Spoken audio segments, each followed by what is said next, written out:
Mateus 24, verso 1. E quando Jesus ia saindo do templo, aproximaram-se dele os seus discípulos para lhe mostrarem a estrutura do templo. Talvez exista alguma tradução aí que esteja mais ou menos assim: e tendo Jesus saído do templo. Seja qual for a tradução que você tiver, vamos ficar só com esta frase: e quando Jesus ia saindo do templo, ou tendo Jesus saído do templo. Esta história de templo, esta coisa de se construir um templo para a prática de cultos, isto começou no coração de Davi. Esta ideia de templo, esta ideia de se fazer um templo, de se construir uma casa para o Senhor, começou no coração de Davi. Todos conhecem a história de Davi, o maior rei da história de Israel, um homem que foi chamado para o ministério, que foi chamado para ser rei de Israel, quando ainda bem novo, bem jovem, no meio de seus irmãos, Deus o escolheu para que reinasse sobre Israel. E Davi, após a morte de Saul, reinou, prosperou. O seu reinado foi um reinado de sucesso, de prosperidade, de muitas conquistas. Foi um reinado em que ele terminou com pelo menos 90% dos inimigos de Israel.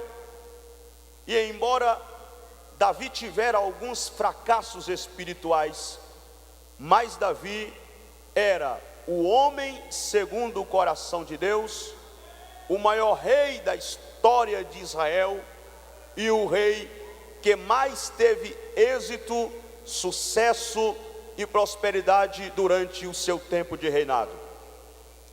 No finalzinho de sua vida, Davi, após muitas conquistas, Davi, depois de ter efetuado muitos serviços, muitos trabalhos, colocou no seu coração o desejo de construir um templo para o Senhor. Até então, o máximo que Israel conhecia com relação a templo, o máximo que Israel conhecia era aquela tenda móvel, chamada na Bíblia de tabernáculo, que durante as peregrinações de Israel no deserto, Deus ordenou a Moisés que falasse aos filhos de Israel que as ofertas fossem trazidas para a construção deste tabernáculo, que era montado e desmontado nos lugares que Deus determinasse. O máximo que Israel conhecia com relação a templo era esta tenda, era este tabernáculo. Davi alimentou um sonho, um desejo de algo mais, de uma coisa que fosse mais atraente, de uma coisa que tivesse dimensões maiores. Davi viu o grande palácio que ele vivia e ele disse: não é justo eu viver em um palácio como este, enquanto que a arca do Senhor, a arca do concerto, está habitando em tendas.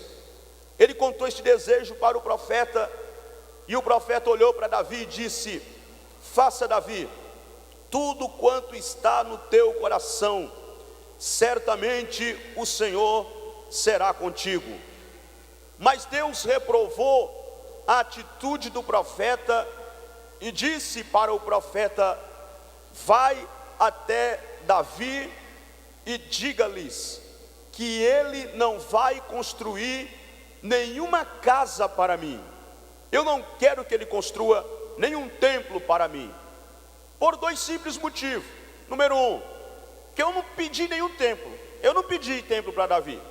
Desde que eu tirei meu povo com mão forte da terra do Egito, que eu venho habitando de tendas em tendas, eu não pedi que ninguém fizesse casa para mim.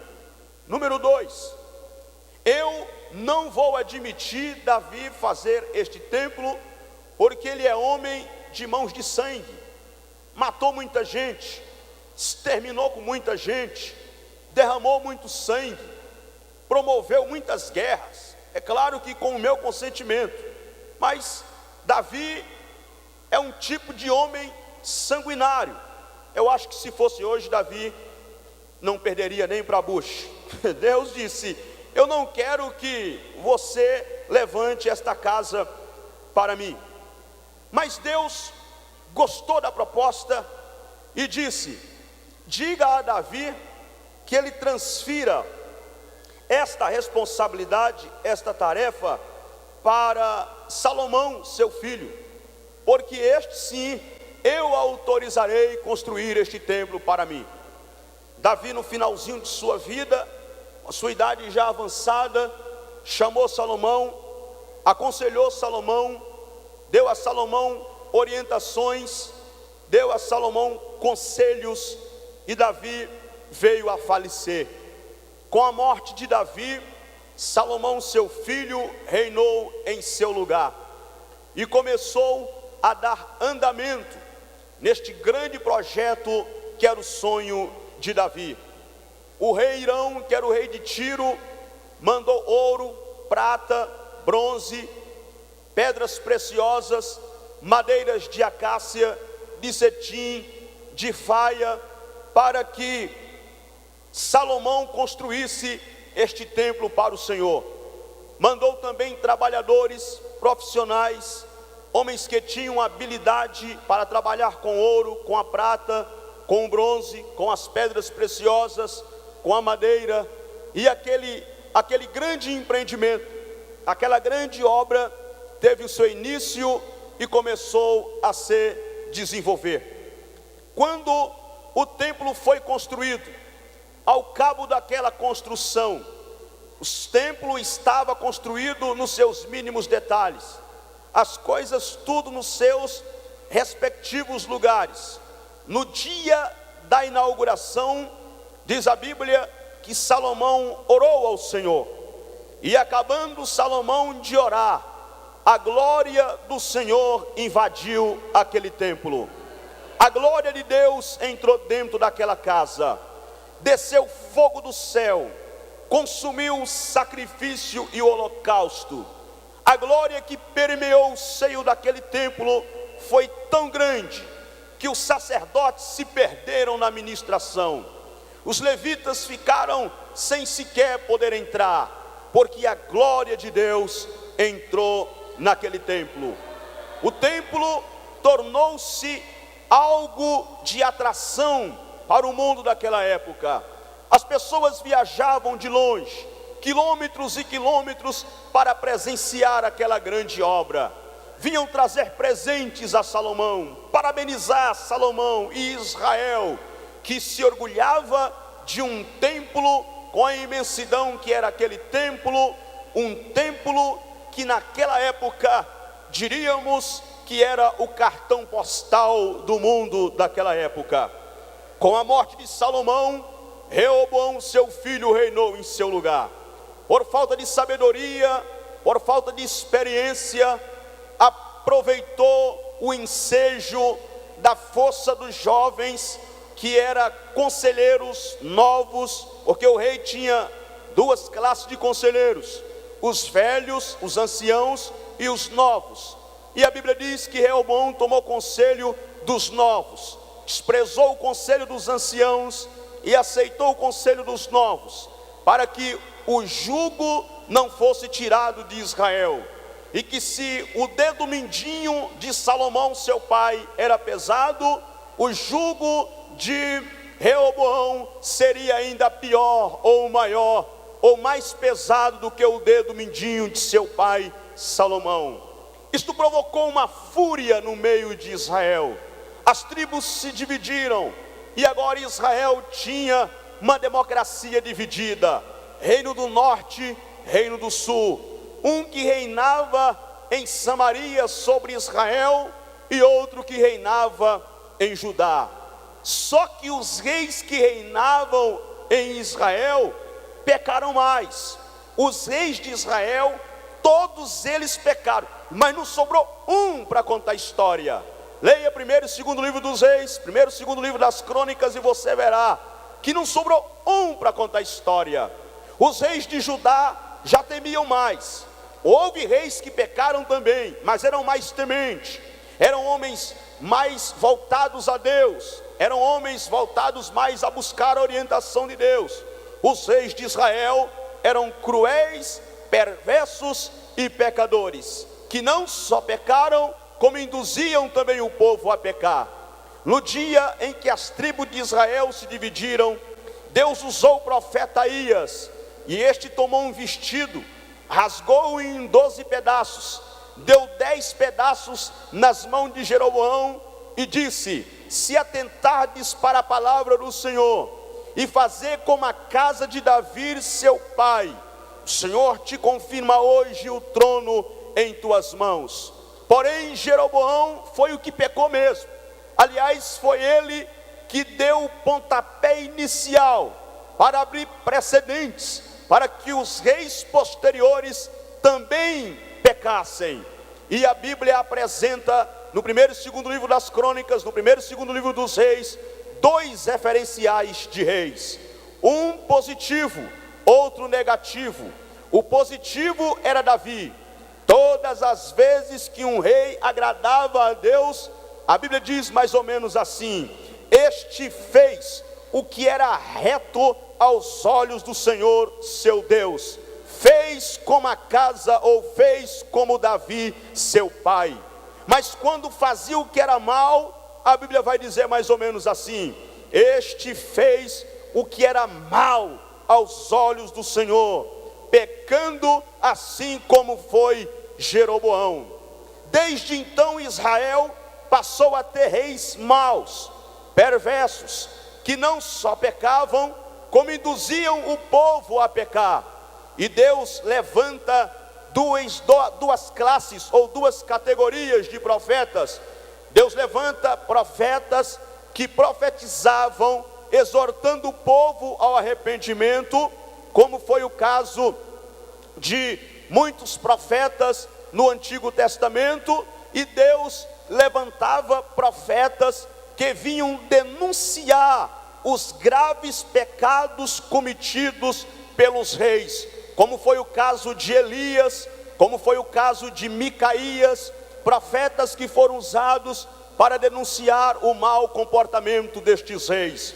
Deus levantou um profeta por nome Jeremias, conhecido como profeta das lágrimas, que chorava exatamente por isso, porque profetizava, falava, e o povo não dava ouvido, o povo não queria saber do que o profeta falava. Os reis maltratavam este profeta, colocavam ele dentro de cisternas com lama podre, cheias de insetos perigosos, torturavam este profeta. Mas o profeta Jeremias avisava que eles haveriam de sofrer 70 anos em cativeiro por causa da sua desobediência diante de Deus. Até que um dia cumpriu-se a palavra do profeta, o profeta Jeremias. Nabucodonosor sitiou Jerusalém. Nebuzaradão incendiou o templo de Nabucodonosor. Os muros foram derribados, as portas queimadas a fogo. O povo foi levado cativeiro. Os vasos preciosos do templo do Senhor foram levados para a Babilônia. Aquilo que um dia foi razão de alegria, agora era razão de tristeza. Aquilo que um dia foi palco da presença e da glória de Deus, agora era palco da derrota, da ruína, da miséria e da desgraça. Mas Deus, segundo a sua misericórdia, benignidade e longanimidade, ao cabo de 70 anos, permitiu que este povo voltasse para reconstruir sua cidade, seu templo, seus muros, e o povo começou a trabalhar. Porém, diz a Bíblia, que quando eles lançaram os alicerces e começaram a trabalhar, os samaritanos acusaram os judeus perante o rei Artaxerxes, e ele embargou a construção. Depois de longos 16 anos, foi retomada esta construção. Mas a Bíblia diz que o povo chorava, e havia dois tipos de choro. Um chorava de tristeza, outro chorava de alegria. O choro se misturava e ninguém entendia que choro era aquele. E o povo se desanimava. Lembravam da glória do primeiro templo, lembravam da presença de Deus no primeiro templo, lembravam que o primeiro templo foi palco de grande alegria, de grande regozijo e de tamanha glória de Deus. E o povo se sentia meio que desanimado e frustrado diante daquela belíssima construção que novamente estava sendo reconstruído, o templo de Zorobabel. Mas Deus, como nunca deixa de usar os seus profetas para animar o seu povo, levantou o profeta Ageu, e o profeta Ageu começou a profetizar: não temas, Zorobabel, filho de Seatiel, esforça-te, Zorobabel, filho de Seatiel, esforçai-vos todo o povo, porque assim diz o Senhor dos exércitos: a glória desta última casa será maior do que a glória da primeira casa, diz o Senhor dos exércitos, e neste lugar darei a paz, diz o Senhor dos exércitos. Este é o segundo templo da história de Israel. Mas surgiu em cena a história do terceiro templo, que foi o templo de Herodes. Alguns historiadores dizem que o templo de Herodes era o mesmo templo de Zorobabel que Herodes reformou. Outros dizem que o templo de Herodes foi um terceiro templo realmente construído do nada, que Herodes construiu. Mas pouco me importa se foi reformado ou se foi inteiramente construído novo. O que eu quero chamar a atenção dos queridos irmãos é que foi de dentro do templo de Herodes que Jesus saiu. O primeiro templo foi o templo de Salomão. No dia da inauguração, a glória entrou. O segundo templo foi o templo de Herodes, e Deus disse através de Ageu que a glória seria maior. Já no terceiro templo, eu leio um texto que está dizendo que Jesus saiu deste templo.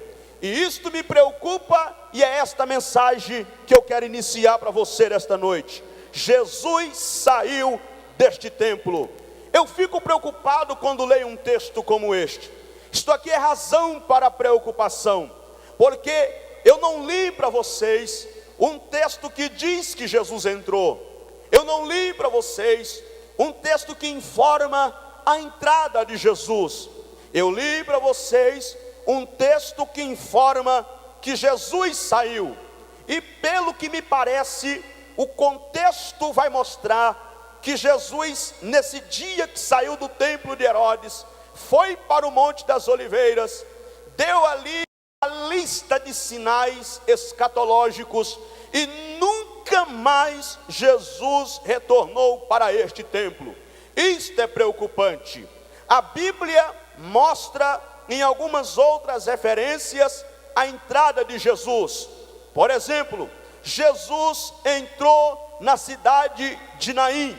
Jesus entrou na cidade de Jericó. Jesus entrou na casa de Jairo. Jesus entrou na casa de Lázaro. Jesus entrou na casa de Zaqueu. Jesus entrou dentro de um barco. Jesus entrou dentro da sinagoga. Jesus entrou dentro de Cafarnaum. Jesus entrou na cidade de Gadara. Jesus entrou na cidade da Galileia. Então, muitos textos que informam Jesus entrando, mas esse é o contrário. Esse está dizendo que Jesus saiu, e isto me preocupa. E eu quero convidar a tua atenção para o seguinte fato: é que esta palavra templo é uma palavra que no seu original latim significa uma estrutura arquitetônica dedicada ao serviço religioso. No seu original latim significa local sagrado, a palavra templo. Esse termo também pode ser usado em sentido figurado. Por exemplo, Jesus disse que derrubava o templo e construía-o em 3 dias. E os bobão dos fariseus pensaram que ele estava falando do templo de Herodes, mas não era. Ele falava dele, que morreria e ao 3º dia ressuscitaria, como ressuscitou e está à destra de Deus. Paulo, na primeira carta aos Coríntios, capítulo 6, versículo 19, disse que nós somos, o nosso corpo é o templo do Espírito Santo, casa de Deus, morada de Deus, habitação de Deus. Quantos aqui são templo do Espírito Santo, têm convicção disto?